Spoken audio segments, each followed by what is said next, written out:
त्वरण के ऊपर। अब ये त्वरण क्या होता है? तो त्वरण का जो कॉमन नाम, जो मतलब जनरली आपने सुना है, वो है एक्सीलरेशन। और ये आपने खूब सुना है भैया, है ना। अपन जैसे ही गाड़ी बढ़ते भैया एक्सीलरेट करो, थोड़ा ज्यादा एक्सीलरेट कर दिया था, कम कर दे भाई। एक्सीलरेट करना वो बाइक के दूसरे वाले साइड में वो जो डला होता है, वो ऐसा ऐसा ऐसा चल रहा होता है, वो क्या है? वो एक्सीलरेटर है।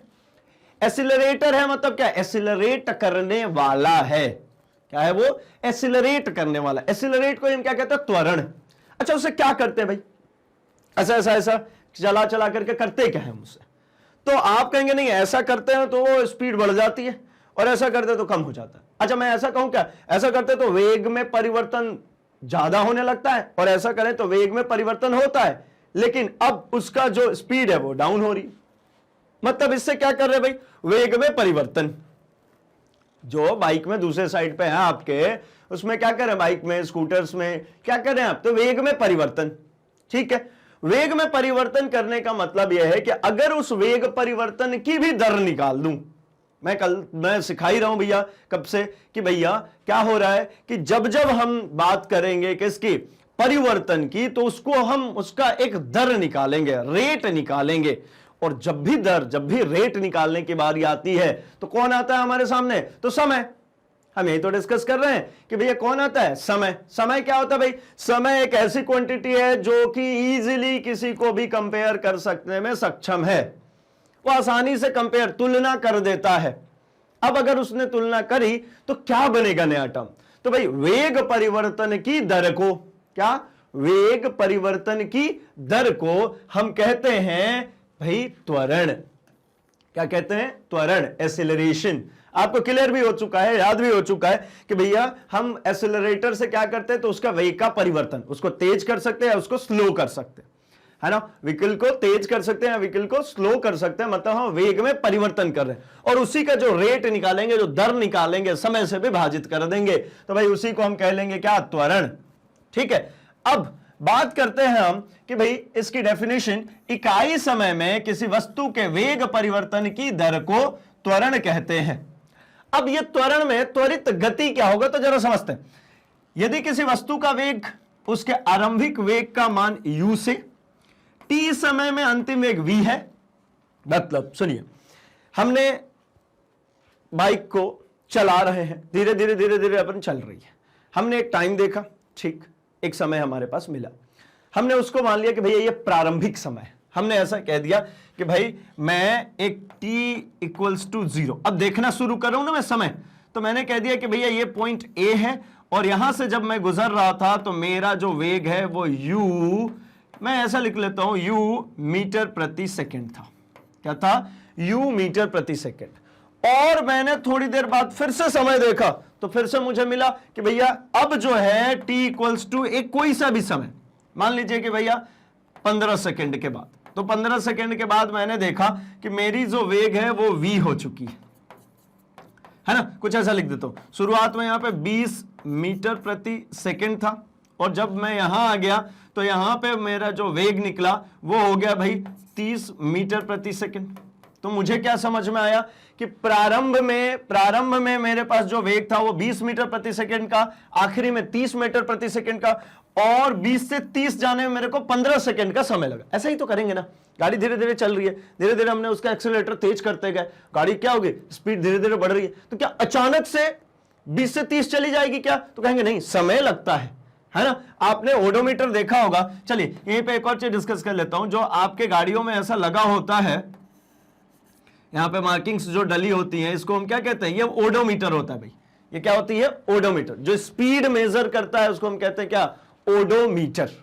ठीक है, तो ओडोमीटर में आपने देखा है यहां पे किलोमीटर्स भी नापा जाता है, यहां पे नीचे किलोमीटर्स भी आते रहते हैं, आपके कितने किलोमीटर गाड़ी चली। खैर अभी के लिए सिर्फ इतना बात करते हैं कि आपके इंडिकेटर यहां पे ऐसा इंडिकेट कर रहा है, जैसे आपने एक्सीलरेटर तेज करिए धीरे धीरे धीरे धीरे बढ़ता है, ऐसा नहीं कि सट से ऐसा बढ़ गया भाई, वो धीरे धीरे धीरे धीरे बढ़ता है। तो मतलब इनिशियल प्रारंभिक वेग से अंतिम वेग पर जाने में कुछ ना कुछ समय व्यय होगा।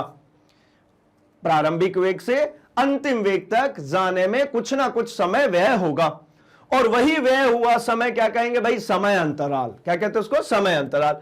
और जो प्रारंभिक वेग होता है, जो हमारा प्रारंभिक वेग होता है, उसको हम कहते हैं भाई क्या, u, और जो अंतिम वेग होता है उसको हम कहते हैं v। ठीक है, ये ध्यान में रख लेंगे, फॉर्मूले में भी ये चलने वाला है। u मतलब प्रारंभिक वेग, v मतलब अंतिम वेग। u मतलब प्रारंभिक वेग और v मतलब अंतिम वेग। तो क्या मिल जाएगा मुझे, प्रारंभिक वेग और अंतिम वेग और समय मिल गया, है ना। तो मुझे क्या निकालना था, मुझे निकालना था भाई कि जो मेरा औसत गति है वो क्या होगा। तो देखिए त्वरण बराबर क्या लिखूंगा, तो भाई अंतिम वेग, हमेशा ऐसे ही तो माइनस करते हैं, अंतिम माइनस प्रारंभ, अंतिम माइनस प्रारंभ, अंतिम वेग माइनस प्रारंभिक वेग बटे में समय, बटे में समय। तो अंतिम वेग भाई v, प्रारंभिक वेग u, अंतिम वेग v, प्रारंभिक वेग u और समय t। ठीक है, तो ये नया फॉर्मूला मुझे एक मिला त्वरण का। त्वरण क्या हो जाएगा भाई, v minus U upon T. क्या मिला, v minus U upon T. ठीक है, अब यहां पे कुछ कुछ और फॉर्मूलेज देखिए, कुछ कुछ फॉर्मूलेज और कैसे देखने को मिलते हैं। तो हमें बुक्स वगैरह में देखने को और भी फॉर्मूले यहां से मिल जाती है, जैसे और कोई भी बुक आप और रेफर कर रहे हो तो उसमें आपको कुछ ऐसा कुछ देखने को मिलता है। क्या देखने को मिलेगा भाई, कि आप देखेंगे कि वहां पे लिखा हुआ है del V upon del T. क्या लिखा मिलेगा, del V upon del T. Del V का मतलब ही होता है क्या, v माइनस यू, और डेल टी का मतलब t2 माइनस t1। इसका क्या मतलब हुआ कि भाई ये हो गया मेरा अंतिम वेग माइनस प्रारंभिक वेग, अंतिम वेग माइनस प्रारंभिक वेग बटा में t2 माइनस t1। मतलब क्या, अंतिम बार जो समय लिया, अंतिम समय माइनस प्रारंभिक समय, है ना। जैसे कैसे ऐसे कैसे कह सकते हैं, तो मैं ऐसा कह रहा हूं कि मैंने एक देखा 12:10 पे, और मैंने जब गाड़ी चलाना शुरू किया था तो 12 बज रहा था। तो ये हो गया भैया मेरा t2 और ये हो गया मेरा t1। ठीक है ना, तो यही चीज है। तो हमको ऐसे फॉर्मूले देखने को मिल सकते हैं अलग अलग बुक्स में। कैसा भाई, कि del V upon del T, या फिर u minus V minus U upon t2 minus t1। ठीक है, तो ये सब कुछ चलेंगे। आपको बस एक चीज मैं सिखाता चलूं कि जब कभी भी आपको डेल दिखे, ये डेल, ये त्रिभुज जैसा जो दिख रहा है इसको डेल पढ़ते हैं। इसका मतलब क्या, तो छोटा सा चेंज। इसका मतलब क्या होता है, एक स्मॉल परिवर्तन, छोटा सा परिवर्तन। तो ये छोटा सा परिवर्तन को प्रदर्शित करता है ये छोटा सा त्रिभुज, कहीं भी दिख जाए तो इसका मतलब क्या होता है, एक छोटा सा परिवर्तन। तो क्या मिल गया भाई, v minus U upon t2 minus t1। तो ये फॉर्मूला आई थिंक क्लियर होगा आपको कि क्या हो गया भाई, एकांक समय अंतराल में वेग परिवर्तन की दर को हमने कह दिया क्या, हमने कह दिया त्वरण। त्वरण को जो है a से सूचित किया जाता है, और चूंकि एक वेक्टर क्वांटिटी है तो इसको कैसा शो करते हैं, a के ऊपर एक एरो। ये सिखा चुका हूं मैं कि जब कभी वेक्टर की बात करते हैं तो उसके ऊपर क्या आने लगता है, एक एरो आने लगता है। एरो क्या बताता है भाई, ये बताता है कि ये एक सदिश राशि है। अब इसकी इकाई की बात कर लेते हैं, मेन अब इसकी इकाई की बात करते हैं। तो इसकी इकाई की बात करने के लिए थोड़ी सी मेहनत लगेगी, और वो मेहनत हम करेंगे। तो चलिए शुरू करते हैं हम थोड़ी सी मेहनत। क्या होता है, आपने अभी देखा त्वरण बराबर वेग बटा समय। क्या मैं यहां पे ऐसा लिख सकता हूं वेग को, चूंकि मुझे पता है वेग बराबर होता है विस्थापन बटा समय। तो क्या मैं ऐसा लिख सकता हूं वेग को कि भाई विस्थापन बटा समय, और पूरे के बटे में ये एक समय चल रहा है ऑलरेडी। ध्यान से देखेंगे भाई, यहां पे क्या कर रहा हूं मैं, ये सिर्फ और सिर्फ ये वेग की जगह पे ये दो टर्म आए हैं, ये वेग की जगह पे है विस्थापन बटा समय, और एक समय पहले से चल रहा है। तो फाइनली क्या हो जाएगा, तो फाइनली आप देखेंगे कि ऊपर हो जाएगा हमारा वही विस्थापन बटा ये एक समय और ये एक समय, दोनों अपॉन के अपॉन में, मतलब बट्टे के बट्टे में, तो दोनों क्या हो जाएंगे, एक साथ आ जाएंगे ना। क्या हो जाएगा, समय का स्क्वायर। तो त्वरण का एक फॉर्मूला ये भी हो गया भाई। त्वरण का फॉर्मूला क्या हो गया, a बराबर विस्थापन मतलब x से लिख रहे थे, है ना, x अपॉन टी स्क्वायर। ये भी एक फॉर्मूला हो गया। ठीक है, ये भी एक क्या हो गया, फॉर्मूला मिल गया मुझे। तो इसकी इकाई क्या आएगी, तो आपको पता है विस्थापन को किस चीज में नापते हैं, विस्थापन को नापते हैं मीटर में। तो ये हो गया भाई मीटर, अपॉन टाइम किस में नापा जाता है, तो सेकंड में। तो मीटर प्रति सेकंड का स्क्वायर, या यूं कहूं कि मीटर प्रति सेकंड स्क्वायर, ऐसा ये हो गई इसकी इकाई। कैसे आई? तो ध्यान रखेंगे त्वरण में एक और फॉर्मूला खुलता है। त्वरण को हम चाहें तो वेग अपॉन समय लिख ही सकते हैं, पर विस्थापन बटा समय का स्क्वायर भी लिख सकते हैं। यह सबसे उसका बेसिक फॉर्मूला हो गया। कौन सा? विस्थापन बटा समय का स्क्वायर, है ना। मतलब जो त्वरण है इसमें जो समय का कंपैरिजन है, तुलना है, वो 2 बार है, वर्ग में है, ठीक है, और है ऊपर का टर्म वही विस्थापन। तो मतलब ये विस्थापन अपॉन समय स्क्वायर होता है, इसलिए इसकी जो इकाई होती है वो क्या हो जाती है? मीटर प्रति सेकंड स्क्वायर, ठीक है, मीटर प्रति सेकंड स्क्वायर। अब आप इसका स्क्रीनशॉट जरूर रखें क्योंकि इसमें कई सारे फॉर्मूले हमको देखने को मिले, ठीक। चलिए तो भाई बढ़ जाते हैं हम थोड़ा सा और आगे, और हम जरा डिस्कस कर लेते हैं आगे एक पॉइंट को, जिसको हम कहेंगे क्या भाई, कि भाई जो परिभाषा की मैं इतनी देर से बात कर रहा था कि फ्रेम दूंगा, मैं एक फ्रेम दूंगा। स्टार्टिंग से ही मैंने इस चीज की डिस्कशन करी है आपके साथ में कि एक फ्रेम दूंगा मैं। फ्रेम मतलब एक ऐसा एक फॉर्मेट आपके सामने दिख रहा है, एक फॉर्मेट है ये, इसमें वैल्यूज, मतलब इसके अंदर एक पॉइंट भरेंगे और हमको परिभाषा मिलती चली जाएगी और बहुत आसानी से याद होगी। मैं क्या बोल रहा हूं कि अभी ये जो थोड़ा सा डिस्कस करने वाले हैं हम 2-3 पॉइंट्स में, वो 2-3 पॉइंट्स के अंदर ये पूरा चैप्टर समराइज हो जाएगा, ठीक है, क्योंकि ये चैप्टर बहुत इंपॉर्टेंट है, आज के लिए नहीं, पूरे लाइफ लॉन्ग के लिए, क्योंकि ये परिभाषाएं, ये फॉर्मूले जीवन भर पीछा नहीं छोड़ने वाली, ठीक। आप ये भी सोच रहे होंगे अगर कि भैया मैं तो 10th के बाद कॉमर्स ले लूंगा, मुझे क्या, तो भाई मैं आपको बता दूं कि 10th के बाद आप कॉमर्स ले लेंगे तो भी ये पीछा नहीं छोड़ने वाली, क्योंकि मेंटल एबिलिटी टेस्ट तो देंगे ही ना, मैथ का एग्जाम तो देना ही पड़ेगा ना 10th के बाद में, या फिर ग्रेजुएशन के भी बाद में अगर मैं कहता हूं तो भैया मैथ का तो एग्जाम सबको देना पड़ता है। आप किसी भी कॉम्पिटेटिव एग्जाम में बैठेंगे कभी भी, तो आपको आपके आईक्यू टेस्ट करने के लिए तो क्वेश्चंस दिए जाएंगे ना, वो बेस्ड होते भैया 10th क्लास तक। तो जो अभी 10th क्लास तक में जितने भी पॉइंट्स है वो सारे ही बहुत इंपॉर्टेंट है, बहुत ही आराम से करने की जरूरत है, जिसमें से 9th क्लास और भी ज्यादा इंपॉर्टेंट है, क्योंकि जितनी भी बहुत सारी जो कह सकते हैं ना बहुमूल्य जो चीजें हैं वो 9th क्लास में रखी गई हैं, ठीक है, क्योंकि भाई 10th क्लास जो होता है उसमें एक्स्ट्रा प्रेशर होता है ऑलरेडी, इस कारण से 9th क्लास में लो प्रेशर होता है, तो जितनी भी अच्छी बातें होती है सब सिखा दी जाती हैं और हमें सीखना भी चाहिए इसमें। तो भैया आइए सीखते हैं हम जरा इन सभी परिभाषाओं को, बिल्कुल ये हमेशा के लिए याद रहेंगे, जीवन भर के लिए याद रहेंगे। सिर्फ आप ही नहीं, आप अपने से बड़ों को भी ये डिस्कस कर सकते हो, उनको भी याद करा सकते हैं फॉर्मूले, और सिर्फ फॉर्मूले नहीं, ये पूरी परिभाषा भी, क्योंकि बहुत ही इजी है, ठीक। तो चलिए इसको शुरुआत करते हैं पहले परिभाषा के साथ। तो सबसे पहली परिभाषा दिख रही है, एकांक समय अंतराल में, एकांक समय अंतराल में परिवर्तन को गति कहते हैं, ठीक है। क्या कह दिया भाई? परिवर्तन को गति कहते हैं। तो किसकी परिवर्तन को, किस चीज की परिवर्तन को? तो भाई यहां पे भरना शुरू करते हैं हम एक एक से। तो आपको पता है जब गति की बात होती है, ये जो गति लिखा हुआ है, जब गति की बात करते हैं तो गति किस में होती है भाई? गति जो होता है ये होती है स्थान परिवर्तन में। किसमें? स्थान परिवर्तन में। तो देखिए पहली डेफिनेशन आ गई किसकी? गति की। पहली डेफिनेशन किसकी आ गई? गति की। क्या है भाई गति की डेफिनेशन? एकांक समय अंतराल में स्थान परिवर्तन को गति कहते हैं। स्थान परिवर्तन को क्या कहते हैं? गति कहते हैं। अच्छा दूसरा चलते हैं, एकांक समय अंतराल में थोड़ी सी डेफिनेशन बदलेगी यहां से। एकांक समय अंतराल में खाली स्थान परिवर्तन की दर को खाली स्थान कहते हैं।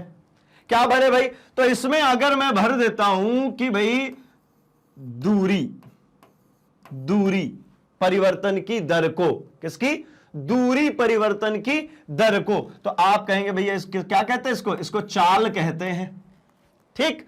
सिमिलरली जब हम इसकी बात करें एकांक समय अंतराल में, दूरी के बाद हमने क्या पढ़ा था इस चैप्टर में? तो आप कहेंगे विस्थापन। तो अगर मैं यहां पे विस्थापन भर दूं तो विस्थापन परिवर्तन की दर को क्या कहते हैं भाई? तो वेग कहते हैं। अच्छा अगला, एकांक समय अंतराल में वेग परिवर्तन की दर को त्वरण कहते हैं। त्वरण कहते हैं। हुआ आसान, एक ही फ्रेम था, सब बन गए। बस ध्यान रखिएगा, जब पहले चाल की बात कर, गति की बात करेंगे तो इसमें दर नहीं आएगा, यहां पे दर नहीं आएगा, इसीलिए खाली जगह छोड़ा हुआ है। क्या नहीं आएगा भाई? दर नहीं आएगा। क्यों दर नहीं आएगा? क्योंकि इसकी कोई फॉर्मूला नहीं था, इसमें कोई सूत्र नहीं बनता, इसमें कोई सूत्र नहीं पड़ते, इसमें कोई रिलेशन नहीं होता उससे। सिर्फ और सिर्फ इतना बताता है कि अगर कोई पिंड रुका नहीं है, मतलब स्थान में परिवर्तन कर रहा है, तो मतलब वो चल रहा है। लेकिन जब हम बात करते हैं नीचे इन तीनों की, तो इन तीनों में फॉर्मूला आया था, और फॉर्मूला आया था मतलब मैंने क्या कहा था कि भैया इनको समय से कंपेयर करेंगे, समय से तुलना करेंगे। और जब कभी किसी को समय के साथ में तुलना करना होता है, तो जब तुलना करेंगे तो हम निकाल रहे हैं क्या? दर। जब किसी चीज को कंपेयर कर रहे हैं तो हम क्या निकाल रहे हैं? दर। ये देखिए तीनों में चल रहा है दर। और एक बात, तो भाई पहला, दूसरा, तीसरा, ये तीनों ही डेफिनेशन की अगर मैं बात कर लूं, किसकी? चाल की, वेग की और त्वरण की, तो इन तीनों में ही हमको देखने को मिल रहा है कि ये जो समय अंतराल है कैसा है? एकांक समय अंतराल, एकांक समय अंतराल, एकांक समय अंतराल। एकांक मतलब क्या? यूनिटी 1 सेकंड में, ऐसा कह सकते हैं। यूनिटी कैसा? 1 सेकंड में। भाई जरूरी नहीं है 1 सेकंड, लेकिन मतलब इकाई कहने का मतलब ये है कि भैया मान लो 1 सेकंड, ठीक है। आप चाहे बहुत सारे कैलकुलेशन ले, लेकिन विभाजित करेंगे तो एक के लिए ही तो निकाल रहे हैं ना। तो इसलिए भाई इसको कह दिया कि एकांक समय अंतराल में। पूरे में ही आप देखेंगे तो एक ही तरीके का फ्रेमवर्क चल रहा है कि भैया एकांक समय अंतराल में, यानी जितने भी कार्यक्रम होने वो कितने में होना चाहिए? एकांक समय अंतराल में होने चाहिए। अब एकांक समय अंतराल में क्या? तो एकांक समय अंतराल में दूरी परिवर्तन की दर तो चाल, विस्थापन परिवर्तन की दर तो वेग, वेग परिवर्तन की दर तो त्वरण। याद हो गया होगा आई थिंक कि भैया जब चाल की बात करेंगे तो चाल में दूरी, वेग में विस्थापन और त्वरण में वेग। क्या क्या? चाल में दूरी, वेग में विस्थापन और त्वरण में वेग। अच्छा, तो भाई इस तरीके से ये पूरी डेफिनेशन होती है हमारी याद। अब भाई बनाना सीखते हैं हम फॉर्मूले। इसका सूत्र कैसे बनाए? तो सूत्र बनाने का भी बहुत ही आसान सा उपाय है भाई। सूत्र बनाने का इसका बहुत ही आसान उपाय है। हमने कहा था दर, दर जिसका निकालना है, जिस किसी का भी क्या निकालना है? दर। तो दर निकालते समय एक बात का ध्यान रखना है हमको कि भाई जिससे कंपेयर कर रहे हैं वो हमेशा ही किधर आएगा? नीचे। कहां आएगा? नीचे। अच्छा, सूत्र ऐसा ही बनता है ना। सूत्र का देखिए ना, कुछ ऐसा ही होता है। देखिए ऊपर कुछ x और नीचे कुछ y, है ना। यही दो चीज होती है, ऊपर एक टर्म आएगा, एक नीचे टर्म आएगा। या ऊपर जो टर्म आती है और जो ये नीचे टर्म होता है, इसका मतलब क्या होता है? तो ये देखिए, ये निर्भर करेगा, ये किसका क्या करेगा? निर्भर करेगा। और ये निर्भर नहीं करेगा, ये निर्भर नहीं करेगा। या यूं कहूं कि ये जो x है ये y पर निर्भर करेगा, जिसमें y जो है वो आत्मनिर्भर है ना। y कैसा भैया? आत्मनिर्भर है, इंडिपेंडेंट है। ये किसी के बदलने से बदलने वाला नहीं है। बदलेगा कौन? तो बदलेगा ये, ठीक है। तो क्या समझे इसका मतलब? कि इसका मतलब ये हो गया भाई कि जो हमारे, है ना, अंश में आएगा वो तुलना होने के लिए आ रहा है, और जो हर में आएगा वो मेरे पास पहले से ही होगा, और अंश हमेशा ही हर पे निर्भर करेगा। ये जो मैं बता रहा हूं इसको भैया बिल्कुल गांठ बांध लो, यही सबसे बड़ी डील है। यही से शुरुआत होती है हमारे फिजिक्स की, भौतिकी की, और यही से समस्या का भी इजाद होता है कि भैया थोड़े दिन बाद समझ में नहीं आता और कहते भैया पता नहीं क्या चल रहा है। एक बताते हैं कि एक परिभाषा होती है, फिर फॉर्मूला लगा देते, फिर यूनिट मांगने लगते। ये सब चल क्या रहा है भैया? कुछ नहीं चल रहा है। यही तो है मेन, इसी के आधार पर तो चल रहे हैं। इसीलिए तो कहते हैं ये हमारा सबसे सिंपल सब्जेक्ट है। जहां गणितीय रूप आ गया ना, जहां मैथमेटिकल रूप आ गया ना, समझिए सब कुछ आसान हो गया भैया। क्यों आसान हो गया? क्योंकि कोई अपनी मर्जी से थोड़ी बदल लेगा। भाई मेरे लिए 2 + 2 4 होता है, तो उसके लिए भी 2 + 2 4 होगा, है ना। मैं जिस रूल से विभाजित करूंगा सामने वाला भी उसी रूल से विभाजित करेगा। इसमें ऐसा नहीं होता कि भैया कोई कहते यार वो आंसर जो आपने लिखा था वो अनसेटिस्फैक्टरी था, सेटिस्फाइड नहीं हूं मैं उस आंसर से, और हो सकता था उसमें। ऐसा कुछ नहीं होता। जो ये फॉर्मूला यही होगा, मतलब यही होगा। मैं हूं, आप हो, आपके और टीचर्स हो, कोई बहुत बड़ा व्यक्ति हो, बहुत बड़ा अधिकारी हो, या कुछ भी हो भाई, बहुत बड़ा साइंटिस्ट ही क्यों ना हो, वो इसमें कोई चेंज नहीं कर सकते, है ना। तो मतलब आज से, अभी से ये चीज हम सीखने की शुरुआत जब कर रहे हैं, तो हम ऐसे सॉलिड तरीके से सीखेंगे जिससे कि आगे हमको कभी किसी का फॉर्मूला बनाने में कोई भी दिक्कत नहीं आएगी। तो क्या करें भाई, कैसे बनता है किसी चीज का फॉर्मूला? तो फॉर्मूला बनाने का सिंपल सा नियम है, क्या होता है भाई, एक चीज आती है अंश में, एक आती है हर में, जो हर में आती है वो इंडिपेंडेंट होती है, ये निर्भर नहीं करती, अंश निर्भर करता है इस हर पे। मतलब क्या कि अगर हम अंश की बात करें तो अंश जो है यही आ रहा है तुलना होने के लिए, ये आ रहा है तुलना होने के लिए, कंपैरिजन के लिए जो आ रहा है वो अंश है। कैसे? तो देखिए, आपके आए हुए मार्क्स ऐसा ही तो निकालते हैं, आए हुए नंबर जो पेपर में आता है, मार्कशीट में जो कैलकुलेट करते हैं, जो आए हुए नंबर होते हैं आपके, अपॉन में पूर्णांक। अब भैया आप कहोगे क्या पूर्णांक निर्भर करता है क्या? तो नहीं, पूर्णांक नहीं किसी पे निर्भर, मेरे पे निर्भर करेगा क्या पूर्णांक? नहीं, वो निर्भर नहीं करता। वो कह दिया स्कूल में भैया 5 सब्जेक्ट और 500 के होंगे, ये फिक्स हो गया, ये नहीं बदलने वाला। बदलेगा क्या? जो मेरे मार्क्स आ रहे हैं। अब भैया चूंकि आप मैग्नेट ब्रेन्स के साथ में बने हो तो इतने नंबर तो पक्के हैं अपने, कम से कम, है ना? डाउट लग रहा है, चलो भाई थोड़े से कम कर देते हैं, चलो ये कर दिए, है ना? इतने तो पक्के ही है ना इसमें से। अब क्या हुआ? तो ये हो गया परसेंटेज में, इसको कन्वर्ट करना होगा, आप इसको परसेंटेज में कन्वर्ट कर सकते हैं। खैर यहां पे मुझे परसेंटेज नहीं कन्वर्ट करना, मुझे तो क्या करना था, मुझे करना था भाई इंडिपेंडेंट डिपेंडेंट। तो ये 480 जो नंबर हम लेकर के आएंगे, वो जो नंबर होगा उसमें ये वेरिएबल है। मैंने क्या किया था भाई, शुरू में लिखा था 90, फिर आपने कहा कि नहीं भैया शक लग रहा थोड़ा सा, तो मैंने कर दिया 80। तो भैया ये 90 भी हो सकता है, ये 80 भी हो सकता है, ये 70 भी हो सकता है ना? होने को तो इससे भी नीचे हो सकता है, लेकिन अब मैग्नेट ब्रेन्स के साथ में है तो हम होने नहीं देंगे, ठीक है? तो क्या होगा भाई, इसका मतलब कि ये जो है ये वैरी करेगा, है ना? ये स्टूडेंट वाइज वैरी करेगा। हम यहाँ पे बने तो भैया हमारे इतने जो हमारे साथ में अभी, है ना, दोस्त जो आपके हैं वो अब तक नहीं जुड़े हैं, नहीं बने हुए, तो भैया वो पता चल रहा है लेकर के आ रहे हैं क्या, तो वो पता चला 340 नंबर लेकर के आ रहे हैं, अपॉन में 500 वही। तो भाई ये ऊपर वाला देखिए ना, चेंज हो रहा है ना, बदल रहा है ना, है ना? तो क्या करे भाई, तो अंश हमेशा आएगा। अंश की ही तुलना किससे करनी है मुझे? तो अंश की तुलना करनी है मुझे हर से। किससे? हर से मुझे उसी अंश की करनी है तुलना। और जब हर से तुलना कर रहा हूंगा तो मतलब हर नहीं बदलने वाला, बदलने वाला जो है वो है अंश।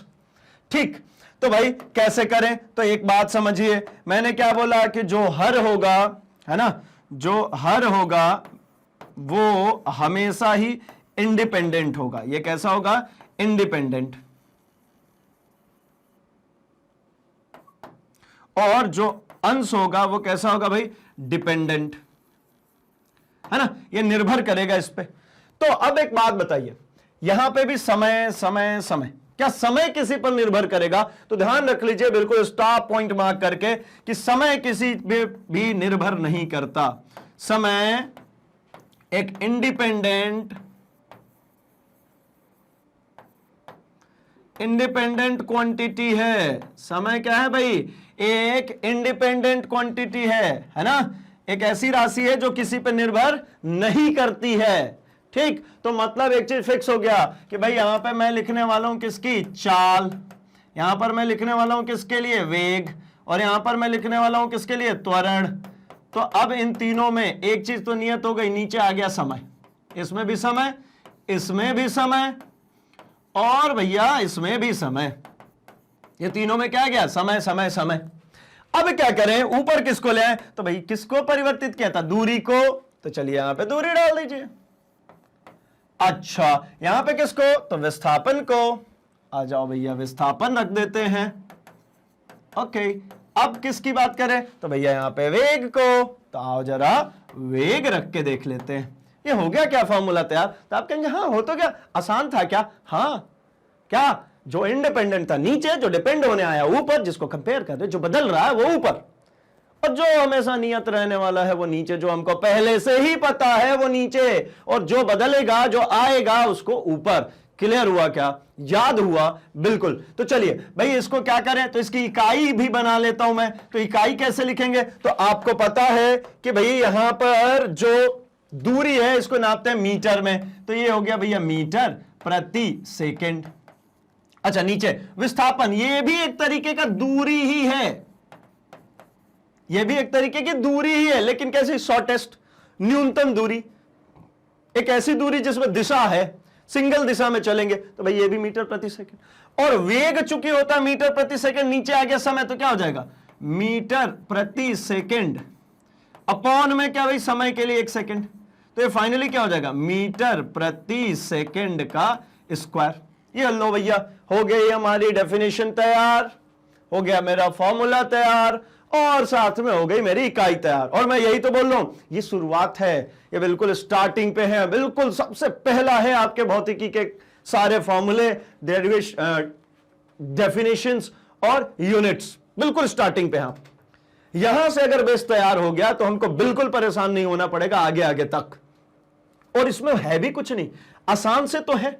अब बस होता यही है कि हम क्या करते हैं, हम स्किप करते जाते हैं। हम जैसे ही देखते हैं भैया कुछ मैथमेटिकल फॉर्मूला छोड़ देते हैं, डेफिनेशन जैसे तैसे करके किताबी भाषा में हमने रट ली। भाई क्यों रटना, हमको पता है कि जब किसी के स्थान में परिवर्तन होगा तो उसको गति कहेंगे। उसी स्थान में परिवर्तन को जब मैं नाप दूंगा, है ना, मेजरमेंट में ले आऊंगा, तो भैया उसको दूरी कहने लगे, तो भैया ये चाल हो गई। और अगर उसी मेजरमेंट को मैंने किसी एक दिशा में नापा तो ये विस्थापन हो गई, वेग कहने लगे। और उसी वेग के परिवर्तन को नापने शुरू कर दिया तो भैया हमने त्वरण कह दिया।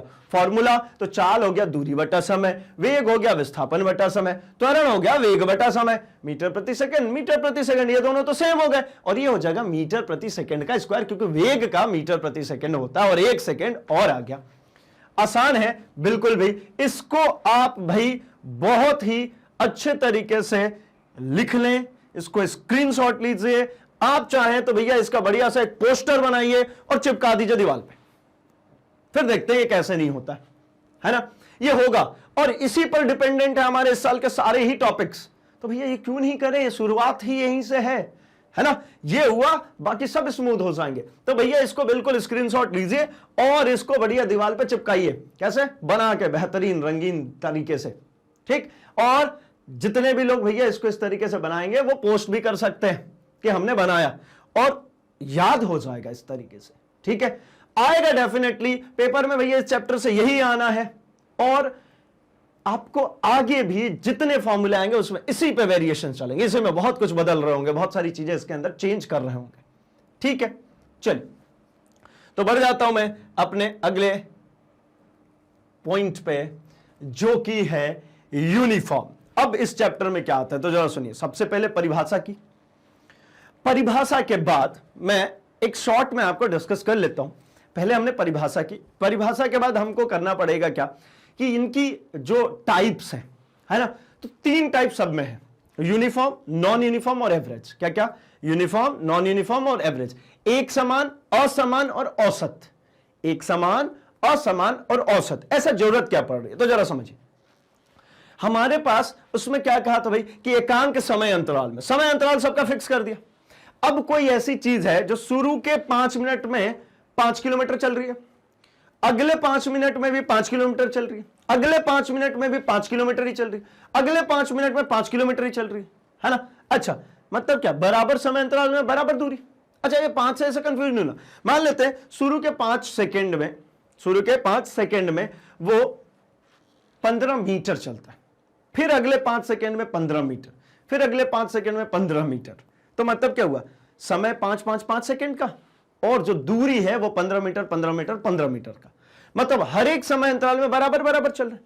अब इसके लिए किसी भी तरीके की गणना करनी हो, आपको चाल निकालना हो, आपको वेग निकालना हो, आपको त्वरण निकालना हो, आसान है, क्योंकि नंबर सेम है ना, हमेशा वो बराबर बराबर चेंज हुआ है, ठीक। तो ऐसी चीज को हम क्या कहते हैं, यूनिफॉर्म, सिमिलैरिटी, है ना। स्कूल में हमारी क्या होती है भाई, यूनिफॉर्म कहते हैं उसको। क्या होता है भाई, यूनिफॉर्म कर लेने से क्या क्या अंतर आ जाता है स्कूल में। भाई ऐसे आने देते हैं रंग बिरंगे कपड़े पहन के, क्यों यूनिफॉर्म कंपलसरी करते हैं, क्योंकि सिमिलैरिटी चाहिए, समानता चाहिए, हम सब एक समान दिखे, एक समान लगे, एक स्कूल के, एक क्लास के, तो बिल्कुल सब में समानता हो, कहीं से कोई डिस्क्रिमिनेशन, कहीं से कोई डिफरेंसेस क्रिएट ना हो, इसलिए हम यूनिफॉर्म फॉलो करते हैं।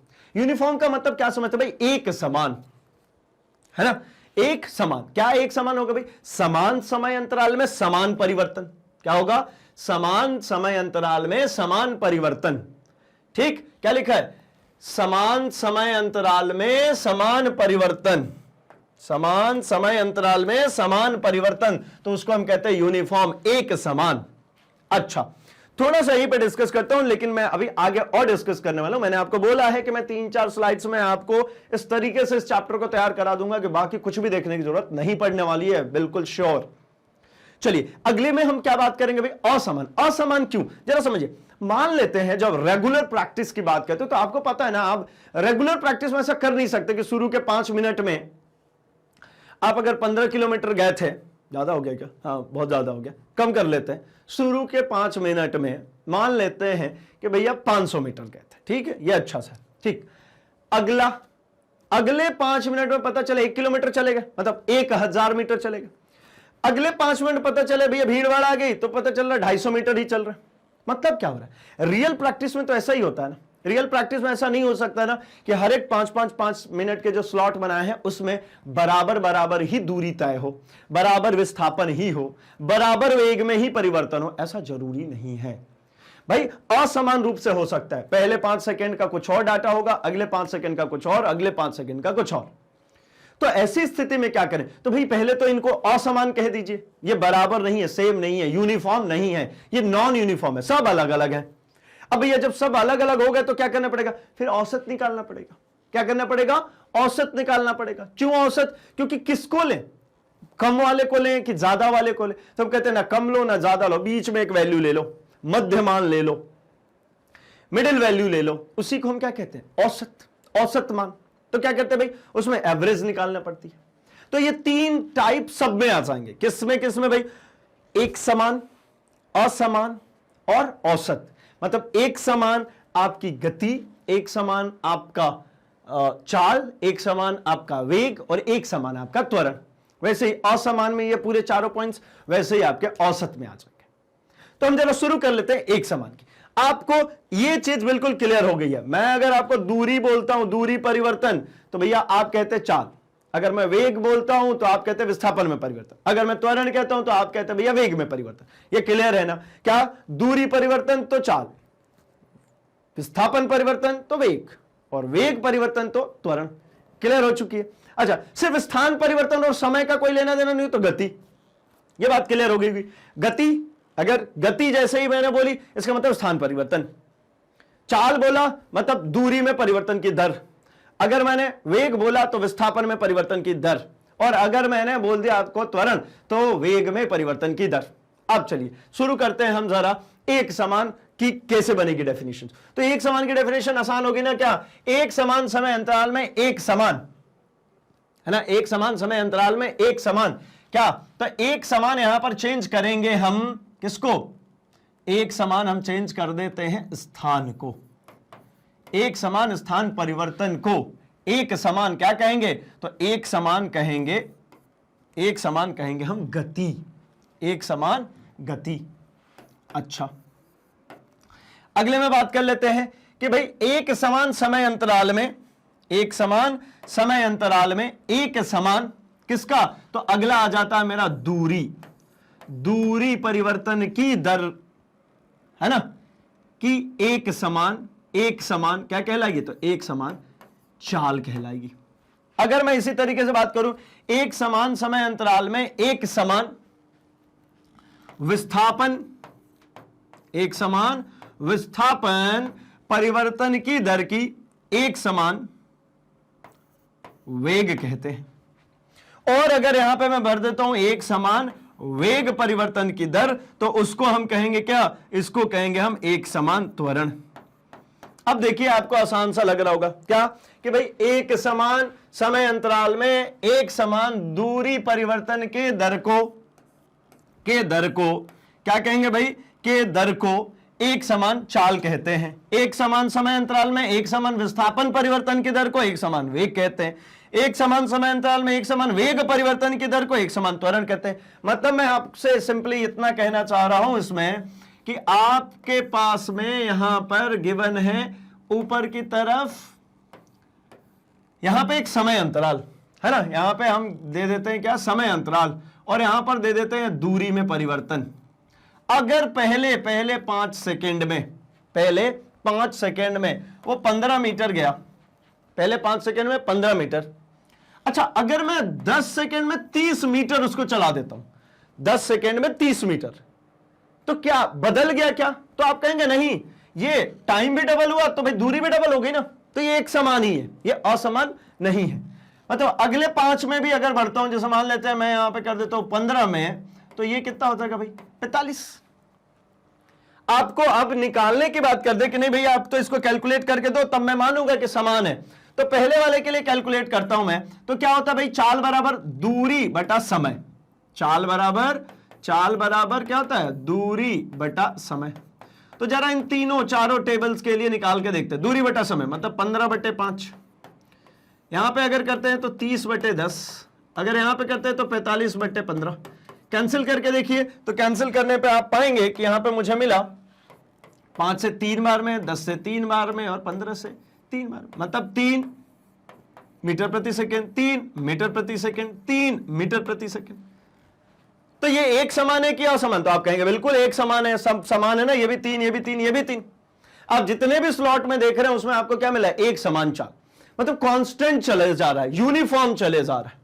ठीक है, अब यही अगर जहां पे मैंने दूरी लिखी, अगर यह विस्थापन का मान होता तो यही वैल्यूज आती, और उसको हम क्या कहते हैं भाई? उसको हम कहते हैं एक समान वेग। क्या कहते हैं? एक समान वेग। इसी प्रकार से सेम जैसा नंबर्स जो है वो, अगर ये वेग परिवर्तन की दर होता, ये वेग परिवर्तन की दर होता है ना, मतलब ऐसा कह लूं मैं, इसको एक अलग डेटा के साथ बना लेते हैं। तो अगर ये ऐसा हो जाए, क्या लिख लूं इसको? तो इसको लिख लेते हैं अपन, ये हो गया मेरा v, वेग। तो वेग बटा, मतलब यहां पे अगर अपन बात करते हैं किसकी? त्वरण की। त्वरण क्या होता है? त्वरण होता है वेग बटा समय। वेग बटा समय, यहां पे करिए वेग बटा समय। वेग है 15, समय है 5, वेग है 30, समय है 10, वेग है 45, समय है 15। अगर आप कैंसिल करते हैं तो क्या मिल रहा था? 3 मीटर प्रति सेकंड स्क्वायर।